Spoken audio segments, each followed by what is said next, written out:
Hello అమరావతికి రావడానికి బ్యాంకులన్నీ క్యూ కడుతున్నాయి. ఎప్పుడెప్పుడు వద్దామా అనుకున్న బ్యాంకులన్నీ ఇప్పుడు అమరావతికి వచ్చేసింది. ఒకటి కాదు, రెండు కాదు, 15 బ్యాంకులు ఇన్సూరెన్స్ కంపెనీలతో సహా అమరావతిలో శంకుస్థాపన చేశాయి.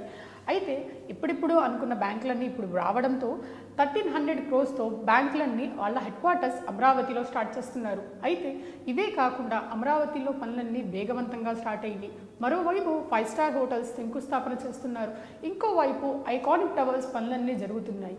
అయితే మెయిన్గా వచ్చే బ్యాంకులు చాలా ఉన్నాయి. దాంట్లో Indian bank, RBI, SBI, state bank of India, union bank, Canara bank, Punjab national బ్యాంక్తో సహా చాలా బ్యాంకులు అయితే రాబోతున్నాయి. వీటిని చూసి ఇంకా చాలా బ్యాంక్స్ వాళ్ళ హెడ్ క్వార్టర్స్ అమరావతిలోనే కట్టాలని నిర్ణయించుకున్నారు. మరోవైపు చూసుకుంటే వైసీపీ, కాంగ్రెస్ ఈ అన్ని బ్యాంకులు తీసుకొస్తున్నారు కానీ మనుషులు ఎక్కడున్నారు అక్కడ అని అంటున్నారు. అయితే ఇంకోవైపు చూసుకుంటే Vizag the finance capital of Andhra Pradesh అన్నారు. కానీ అమరావతిలో ఎందుకు కడుతున్నారు బ్యాంక్ హెడ్ క్వార్టర్స్ అని క్వశ్చన్ చేస్తున్నారు. అయితే దీనికి టీడీపీ వాళ్ళు ఏం సమాధానం చెప్తారో వేచి చూద్దాం.